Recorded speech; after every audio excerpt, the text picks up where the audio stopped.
Hello everyone, myself Sangeetha, Program Lead at AI's Rise Business Incubator.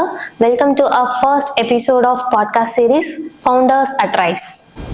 Today we have Mr John InbaRaja, founder of Generation 1 Saver Pollution Control Private Limited, who is addressing the most concerned problem in this environment, air pollution.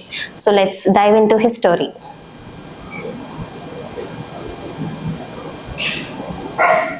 Hi John, welcome to AI's Rise Founders Podcast. So tell me about yourself and your startup, what you're doing and how it started.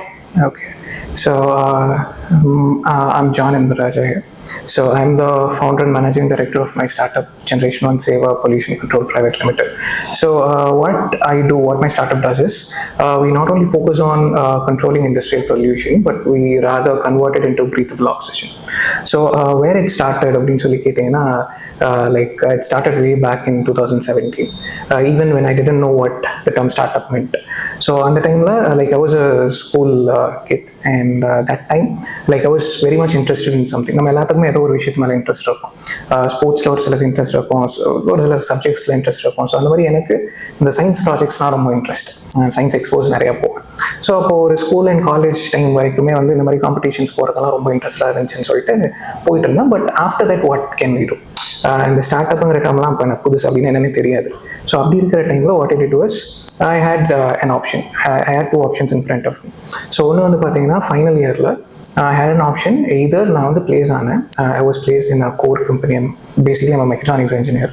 So I place either I can take up the job or another option in the competitions prize money today I call this funding, but prize money so I vision somehow the project room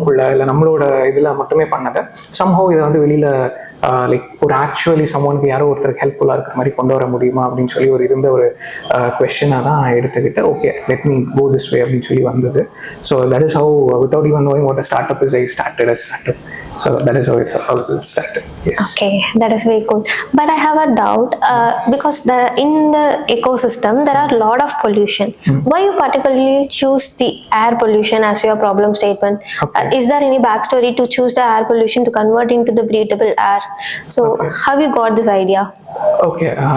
So why did I go specifically with air pollution? I was not topic specific at first. I was very much into what I can do, or what I was interested in what I can do rather than, why I do it rather than what I do it.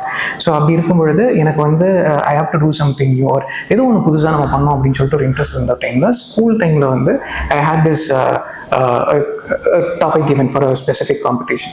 So in the sustainability or air pollution control a common topic and the topic when I was thinking about something or solution develop like over 15-16 years the maximum knowledge that someone could have is gaining cartoons the imagination skills gain so அந்த மாதிரியான ஒரு thing தான் உள்ள இருந்தது. So அப்படி இருக்கும் பொழுது during 2016-17 there was a school science expo going on, and அந்த டைம்ல இந்த air pollution control அப்படிங்கிற ஒரு கான்செப்ட்ல some project பண்ணனும்னு சொல்லிட்டு ஒரு இன்ஸ்ட்ரக்ஷன் வந்தது. So my school is situated very near to a foundry. It's very next building school on the foundry பக்கத்துல. So என்னோட 11th or 12th class வெளியில பார்த்தீங்க அப்படின்னா அந்த ஸ்டாக் இருக்கும், அந்த சிம்னி இருக்கும். So I was wondering how can அங்க சுத்தி அந்த ஏரியா சுத்தி அந்த பிளே கிரவுண்ட் சுத்தி பார்த்தீங்கன்னா சுத்தமா மிஸ்டா இருக்கும், சுத்தமா விசிபிலிட்டி இருக்காது. Right now it is all okay, but at that time it was அவ்வளோ வேர்ஸாக இருந்தது. ஸோ பை எனி சான்ஸ் நம்மளால் அதை கிளியர் பண்ண முடியுமா, இல்லை ஏதோ ஒன்று நம்மளால் அதில் இன்புட் கொடுக்க முடியுமா அப்படின்னு சொல்லி யோசிச்சு ரொம்பவே அவுட் ஆஃப் த வேர்ல்டை இமேஜின் பண்ணி ஒரு கார்ட்டூனிஷாக ஸ்டார்ட் பண்ணது தான் இந்த ஐடியா. நான் சிம்பிளாக சொல்லணும் அப்படின்னா ஒரு 15-16 இயர்ஸில் நமக்கு என்ன தெரியும், ஒரு செடி இருந்தால் அது புகையை கட்டுப்படுத்தும். So plant takes all the carbon dioxide அப்படிங்கிறது பேசிக் நாலேஜ். ஸோ அப்போ அந்த பிளான்ட்டை வச்சு நான் பெருசாக ஒரு ஃபாரஸ்ட் மாதிரி வளர்ப்பேன், இண்டஸ்ட்ரிக்குள்ளேயே ஒரு ஃபாரஸ்ட் வளர்ப்பேன் அப்படின்னு சொல்லி ஸ்டார்ட் பண்ண ஐடியா தான். தென் இட் காட் ஷேப்ட் ஒரு 2022 டைம்ல when I completed my college எனக்குன்னு சொல்லி என்னோட I have two of my friends working alongside with me, my co-founders. I have one of my good friend working alongside with me. who is supporting in the research works of this project. So அப்படி இருக்கும் பொழுது it started as a cartoonish idea. It didn't start with a specific like இதுதான் நான் choose பண்ணணும்னு start பண்ணல. I started with like something நம்மளால ஏதோ ஒன்று பண்ண முடியுமாங்கிற ஒரு கொஷனில் ஸ்டார்ட் பண்ணது and shaped up. So அதுதான் that is the story behind it. Okay, when is the point that you realize you are taking this to the startup level, not as a project level, because you went to many programs, you won many cash prize. There is some realization at point, right? You have converted it into the startup and you have started working on it for a long time. Your future is going to be depend on this particular company. So when that realization came, Okay. so what happened that after that? Okay. So as children we are very adamant. நம்ம வந்து ஒரு like ஒரு 5th or 6th அந்த ஸ்டேஜ்லாம் படிக்கும்போது if we want something we are very adamant about getting it. நமக்கு எவ்வளோ அது cost ஆகும்னு தெரியாது. லெட்ஸ் ஒரு டாய் நமக்கு வேணும்னா அது எவ்வளோ காஸ்ட் ஆகும்னு தெரியாது, நம்மளால் அதை அஃபோர்ட் பண்ண முடியுமான்னு தெரியாது. But we are very adamant அது வேணும்ட்டு. லக்கிலி எனக்கு வந்து I'm 24 and still I'm adamant. ஏன்னா எனக்கு இது ஒரு விஷயம் வேணும் அப்படின்னா somehow I have to get this அப்படிங்கிற அந்த adamency வந்து இருக்கு. ஸோ அதனால when the choice was there, either I could go with my என்ன சொல்கிறது placements and stuff, or I could go with what I love. அப்படின்ட்டு இருக்கும்பொழுது it was a risk. So உள்ளே வரும்போது because I had no knowledge of what startup is, I had no knowledge on how to make money, I have no knowledge on what business is. I would call, even today I'll call myself an engineer more than an entrepreneur. அப்படி இருக்கும்பொழுது I had no idea on all these things, but what I strongly know is I love this, I love doing this every day. I love going to my workshop, I love programming stuff, I love building stuff, I love breaking stuff. அப்படி இருக்கும்பொழுது this gave me this independence. அப்படின்னு இருக்கும்போது okay, so if you really love this and if you really put your efforts 100% into it, you will surely get in returns. Like it may take time, but you will surely get in returns. That's what I believe. So adunala da, that was the point that I realized, okay, this is what I've did so far and it gave me happiness, and if I continue to do this, for sure it will be good. I took this. Okay, how long you are doing this from an idea stage to this? What are the things you faced? You might face some struggles, some uncertainty, some setbacks as you are a new founder to this ecosystem. So what are the struggles you faced? How you overcome those things? Okay, so yes, what are the struggles அப்படிங்கிறத விட what are the good things that you got from it? ஏன்னா கொஞ்சமாக இருக்கிறது ஞாபகம் வச்சுக்கலாம், நிறைய இருந்துச்சுன்னா ஞாபகம் வச்சுக்க முடியாது. ஸோ அப்படி இருக்கும்பொழுது what basically from like I'm not that good of a speaker. I don't speak out much. I'm a thinker, I think a lot of things, but I don't express it much. So the first thing that the first struggle that I faced was I have to speak out. Because if you're an entrepreneur, if you want to do something that nobody else have done it, and if you want to do it in real time, you have to have the ability or capability to speak it out. You have to have the ability to say other people that, look what I've done this does this, and so you can do this. So this ability is something that I lacked previously. So that is one thing. The second thing is accepting that you don't know something. I mean, having knowledge about something is great, but accepting that I don't know this is not that common. I don't usually do this because ஏதோ ஒரு விஷயம் வந்து எனக்கு தெரியாத ஒரு விஷயம் கேட்டாங்கன்னா ஏதோ ஒன்று சொல்லி சமாளிச்சுட்றான். ஓகே இப்படி அப்படின்னு சொல்லிட்டு ஏதோ ஒன்று சொல்லி சமாளிச்சுட்றான். But like in the early stages when I pitched in certain competitions, when I pitched in certain for grants, whenever the reviewers' comments was like this could not be feasible, or this had certain X and Y problems, what I would do is I would immediately start defending it. No, this could work out. No, this could work out. So the first struggle that I faced it was accepting that okay, this has this problem. Let's go to the board once again. Let's work it out again. So that is something that I learned from this. The second thing here is not everyone can get what someone speaking. So அப்படி இருக்கும்பொழுது if you go and pitch in one event, the comments are good, you're happy. You go and pitch in the second event, the comments are bad, you give up. That's not how this works. So அப்படி இருக்கும்பொழுது like இப்போ கூட if you just go through my wardrobe, if you go through my collections, ஒரு 500-600 participation certificates இருக்கும். காம்படிஷன்ஸில் participate பண்ணது. ஒரு 4 win பண்ண certificates இருக்கும், அவ்வளோதான். என்னோட 7th standard 8th standard வந்து ஐம் டூயிங் திஸ். ஸோ அப்படி இருக்கும் பொழுது like the only thing that I came across was no. அந்த நோ அப்படிங்கிற வேர்டு வந்து கான்ஸ்டண்ட்டாக இருந்தது. ஒவ்வொரு வாட்டியும் நான் என்ன ஒரு விஷயத்த ஃபாலோ பண்ணேன்னா, இந்த வாட்டி ரீசன் ஏனால எனக்கு நோ கிடைக்குதுன்னா அடுத்த வாட்டி இந்த ரீசன் ஏ வரக்கூடாது, ரீசன் பியாக இருக்கலாம், சியாக இருக்கலாம். பட் ஒவ்வொரு வாட்டியும் when you're correct you're moving one step forward. So it's a very big என்ன சொல்றது ladder which you have to claim, and ஒவ்வொரு ஸ்டெப் கிளைம் பண்ணும்பொழுதும் you will have these no's, and ஒவ்வொரு வாட்டியும் சேம் ஸ்டெப்ல அது repeat ஆகக்கூடாதுன்ட்டு. So this is something that I Okay, that was a good script from learning no to now you're into the phase of getting yes and winning some grants, funds, etc. So how does that feels to you, and at cracking the first grant of your own startup, how does your mental state was, and how it's continuing till now after winning a lot of the grants? Okay, to start off with, I've like cracked like 4 or 5 grants till now. Starting with IVP voucher. Recently we've cracked Carbon Zero Challenge, and we've also got Nidhi Prayas, we've got EIR and stuff. So the first competition that I won, I still have that in my mind. The first thing was it took place, I guess, in 2017 December. It was at can I like say the name of the institute? Yes. It was at Johnson's Institute of Technology. So it was TNSI, Tamil Nadu Student Innovation Competition, something. So that was the first event that I guess I won. Like I was in my 12th grade, I guess.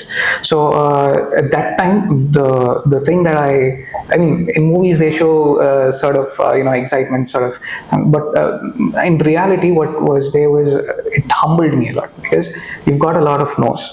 You work hard every time when you get no, you work hard, that the same reason doesn't give you a no, and later on like someone recognizes, okay, whatever work you have done is valid, whatever innovation, whatever thinking you've put into it, okay, this needs recognition. If someone thinks that way and someone recognizes the work you did, the first immediate reaction that me and my team got was humbleness. We got like we got humbled because every time we would sit in the crowd as people clapping for or cheering for others who are receiving awards on the stage. For the first time, that was the moment then when my name was called out, when my team's name was called out, that was the moment that it felt like, okay, so we are stepping into something bigger. And that was the moment which talked back to, my team that, okay, whatever you have put into it, this is the time to, harvest. You have sowed your seeds so far. This is the time to harvest. It gave us a boost to move forward. There might be multiple no's, but the thing is, once you get a yes, you are recognized for your idea. It has a spark somewhere. All you need to do is you have to catch it. You have to develop the spark so that it becomes, undeniable. Wherever you go and pitch it, it becomes undeniable.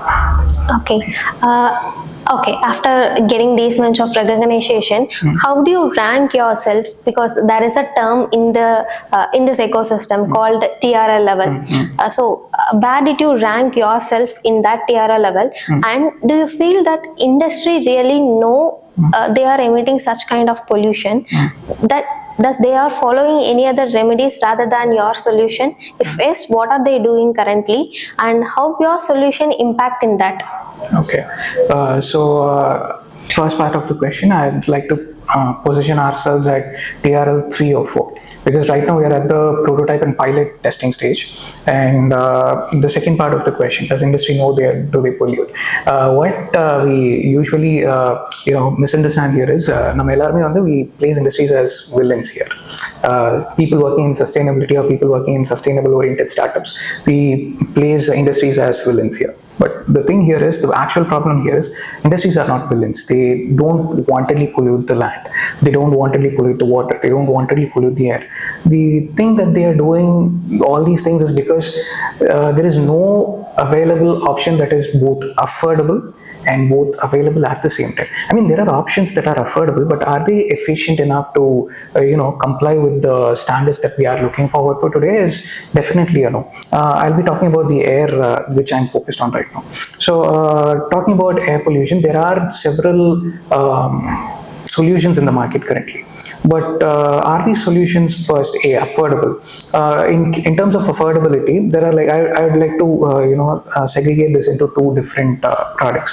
Electrostatic precipitators. So these are like high-end equipments that mostly larger scale of industries afford. And then there comes wet scrubbers, there comes dust baghouse filters and stuff like that. These are like androids of air pollution control systems. So usually industries go with these wet scrubbers, but wet scrubbers in 2026 doesn't comply with the standards that we look for. Industries are moving towards carbon neutrality. Industries are moving towards carbon zero and carbon negativity even to some extent.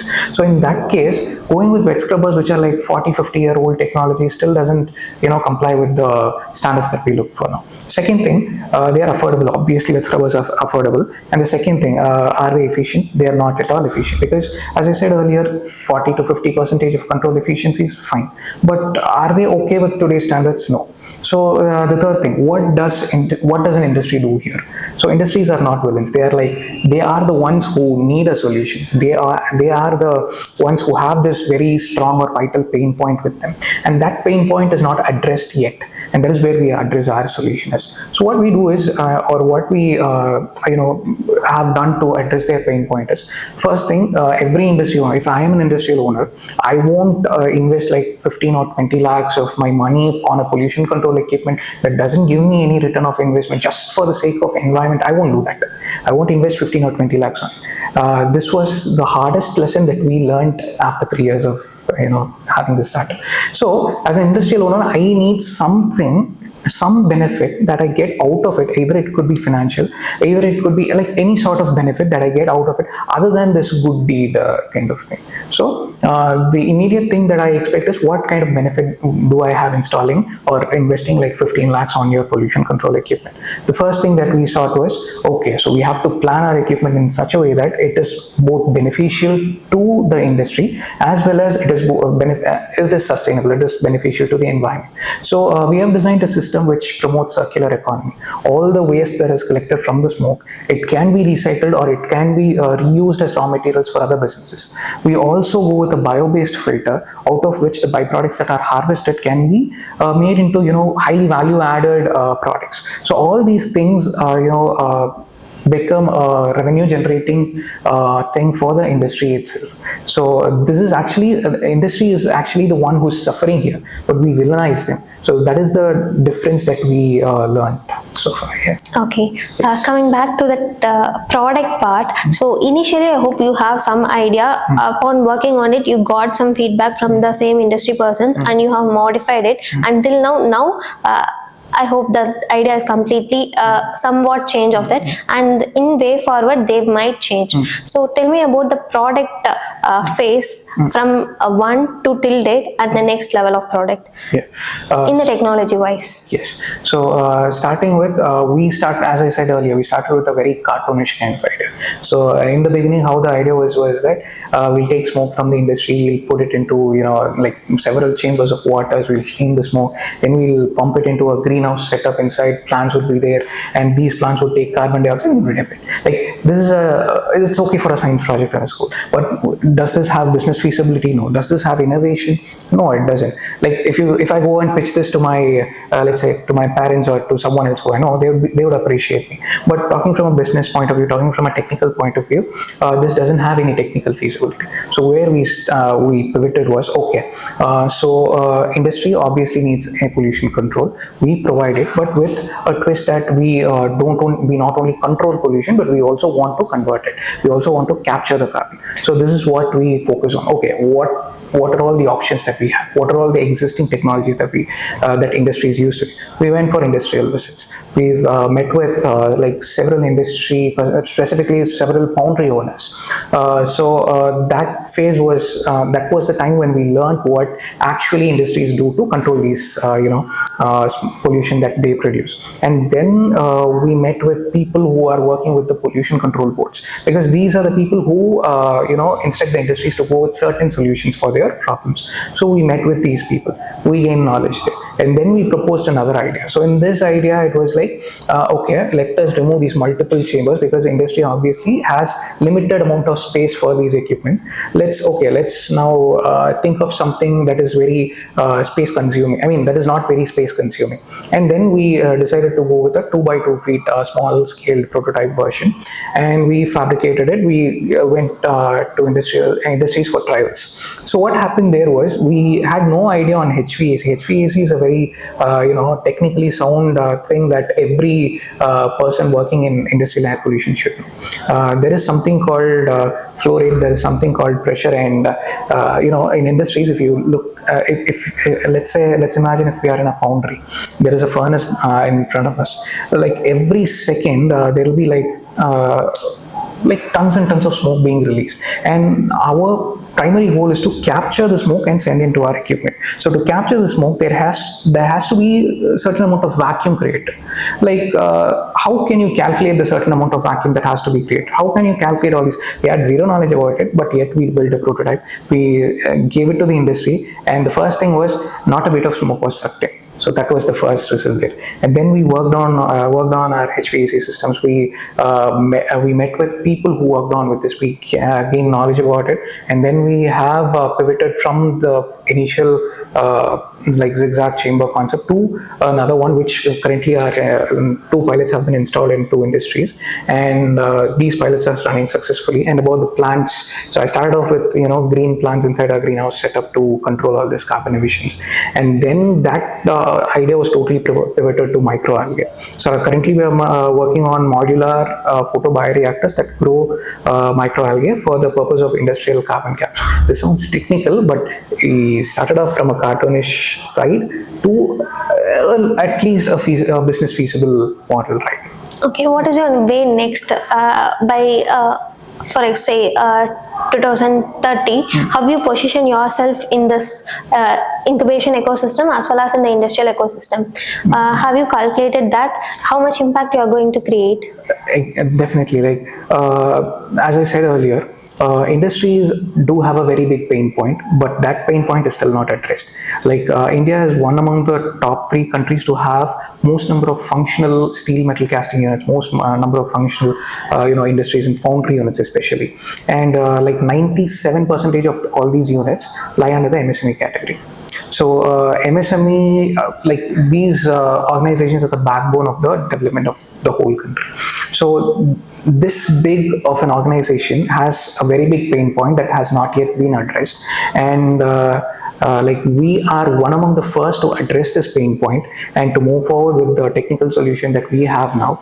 I would definitely say that we would place ourselves at a pretty promising position in like the upcoming, maybe in 5 to 6 years.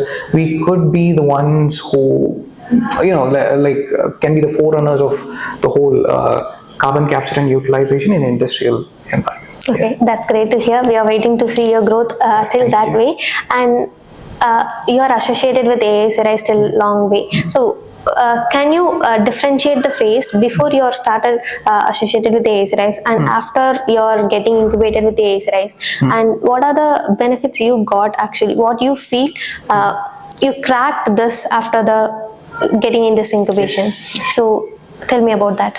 Okay, so as I said earlier, I didn't know the term what startup was. I didn't know what funding was. All I know is competitions. If you win, you get cash prize. If you get cash prize, you can do something that you love. So this was all I had in my mind. And 2024 was the year that I got incubated here. Our team got incubated here. So before that, we didn't even know that something called grants existed. What we did was, with all the cash prize that we won during our college days, we burnt that money to run our company. We bootstrapped ourselves for like almost 1.5 years. We bootstrapped ourselves. We did small consultancy-based projects. We did some design supports to some companies based on we knew few people and they wanted to help us out by giving some projects and stuff like that. So that is how our journey was for the first 1.5 years. I mean, we thought of building something that was new, but for survival, we have to do some, kind of consultancy projects and works, which deviated us from our main goal. So AIC Raise was introduced me. I mean, actually, my father was, good friend of like Nagraj sir. So he wanted me to meet him. I met him. I don't know AIC Raise and stuff like that. He wanted me to meet him, and to satisfy him, I met Nagraj sir. And I didn't know that something like this existed. So he wanted me to talk to Pradeep sir here. And I had no idea that what all these things meant. I just talked to Pradeep sir. I said, I was like, I feel myself like someone who came there and someone who's complaining about like, I had all these things, I have all these things, I did all these things, but nothing's coming up. I did all these things, but nothing's happening. So I was complaining all these things. And then step by step, they guided me that like, okay, step 1 you do this, step 2 you do this, then there is something called grants. They asked me how much grants have you cracked, and like literally the very next question I asked was, what is a grant? So that's the level of knowledge that we had then. So after joining here, after getting incubated here, to be honest, we have got a lot of exposure. Okay, apart from this product oriented thing, when is the term called incubation get into your startup journey? So describe about that. Okay. So to start off with, as I said earlier, I guess we got incubated at AIC Raise in 2024. The story goes like this. I mean, before that, the only fundings that we had was all the cash prizes that we got from our competitions and stuff. We burnt all that money to run our company, and then we started bootstrapping. For almost 1.5 years, we bootstrapped. Like we did a few consultancy projects. We did a few, design supports for some companies. We knew some people, and those people who wanted to help us out, so they gave their, a little part of their projects to us. So we, we earned some money that way. But the thing is, we started this company to, we started this startup to, build something new, to make something new. But for that 1.5 years, all we did was we ran for survival. And then, like my father, he has Dr. Nagraj sir's contact, and he wanted me to meet him. And I don't know who he is. I don't know what AIC Raise is. I would say I don't know what an incubation center is to begin with. So just to satisfy him, I met Dr. Nagraj sir. And he asked me to go and meet Pradeep sir here. And I still remember myself like coming here, sitting here and complaining about, I did this, I did that. And still I'm at the same position like that. And the question that he asked was, how much grants have you raised so far? And literally the very next question I asked him was, what is a grant? Because that is the amount of knowledge that we had, that I and my team had at that time. And then we were amazed to know that few startups here, I guess backyard creators, they raised like funds in crores, and they are the same set as us. And it was like, oh, so there are other opportunities to get money as well for our idea itself. And that's when we came to know about all these stuff. We got incubated here, and after the incubation, I guess we have applied for like 4 or 5 grants so far, and we've cracked these grants. After we got incubated here, we got our mentor, Dr. SP Suryaraj. So under his guidance and under his mentorship, we have cracked like almost like 5 grants, I guess. We started off with IVP voucher A. We cracked like 2 lakhs, I guess. And then we moved on to EIR grant. EIR grant, I guess we've got 7 lakhs from it. And then we have moved on with Zero Challenge. So Carbon Zero Challenge, we've got like 5 lakhs for developing our prototype. And then right now, currently, we have cracked like Niti Prayas from IIITD. The total money is around like 10 lakhs. So these are all the grants that we cracked here in AIC Raise. And not only cracking grants, we also found a way to to sustain. I mean, rather than going away from what we were doing, just moving in the right direction of what we intended to do, we started making money out of it. We started formulating a proper path in which myself and my team, and we've also hired a few interns with us. So that one part, that one direction, we had that velocity, but we missed the direction. So that one direction is what the whole incubation center has given us.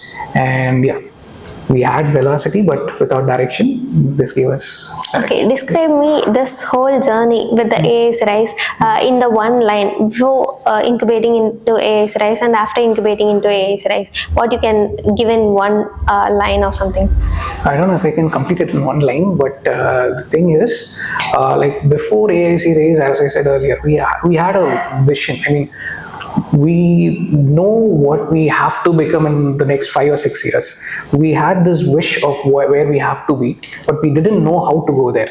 The path was like misty, it was cloudy, it was unclear. But the moment we came here, we talked to the mentors, we talked to other people who are in the same phase as us.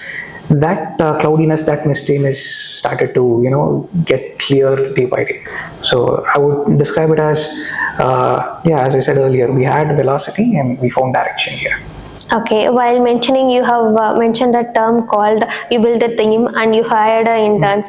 You have a wonderful team actually. With a friend of 3, you built this company and you have running long way. Tell me about how you built this wonderful team. Okay. So to start off with, we were a team of 8 to start with. In my second or third year, we were a team of 8. And it was during COVID. The whole college was shut down. The mess ran for specifically 8 of us. So we stayed in our hostels. We were in the lab. Our college had these special labs, so we were in the lab. And for the first year alone, I had like full attendance in my class. For the next 3 years, I had 0 attendance. I mean, all my 100% was in the special lab. I've slept in my lab. I wake up in my lab only to fresh up, to eat. I go out of it. So that is where we all lived. I mean, 3 years of our life went there. And after the 4th year, it was clear that not every journey, not every people you meet, sustain throughout the journey. The startup thing is it's a kind of a long process, and trust is something that is very much important in this journey. So we started off with 8, and then we ended up with 3. So currently we are 3 here. So these 3 people, I mean the 2 other people along with me. So we stayed strong from 2022 to 2025. So I mean, I don't know how this happened, but yeah, it is a very deep thing of trust that we have in 3 of us. Like, of course, there are like rejecting some opportunity that you got from your co-company, rejecting some other good opportunities that you got to earn and provide for your, for people who are dependent on you, rejecting all these opportunities and running behind your dream. Trust is something that is a greater factor that played in between all of us 3, I guess. Yes. Okay. In this entire journey, have you felt in any situation that I want to quit this and I want to go back to something and start a new thing? Do you felt anything like that? To be honest, till this date, no. Because the thing is, as I said earlier, I have this team. I have 2 of my friends along with me, and there is a lot of pressure. To start off with, we are all student entrepreneurs here. Probably we'll be somewhere in our mid-20s. We'll be somewhere before our 30s. So at this stage, the major thing that we all go through is obviously before 30, you gotta have your financial independence and stuff like that. So that is a major pressure that we 3 of us all face. So whenever I think that pressure builds up, or whenever I think that this thing is not working out, the only thing that I remember is I have 2 of my co-founders with me. They too have the same pressure. They too have the same things going inside their head. If they are ready to walk alongside with me, why can't I just put a step forward? If the pressure builds up in those 2, I put a step forward. If the pressure builds up in myself and maybe Razeen, my other co-founder Rajanam, puts a step forward. So it is a mutual understanding between us 3. So if we have taken up this thing that because we love it, it's our job to work along with it. So yes, as a student entrepreneur, this is something that everybody faces here, and I think that was also a good mindset. Should all the budding founders should take in this mind to have this mindset to look back after his team. So they are also struggling because of this. So we need to get forward. Exactly. Yeah, that was great from your point of view. Thank and you. what is the one suggestion you would give to the aspiring founders who are entering into this ecosystem? First thing is, like, have a dream, be adamant of not giving up on it, and that will take you places. That will definitely take you places.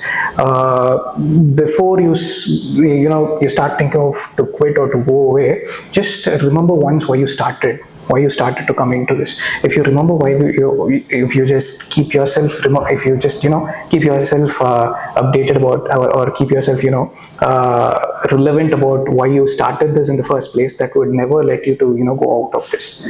So that's the thing. Have a dream and be adamant about it.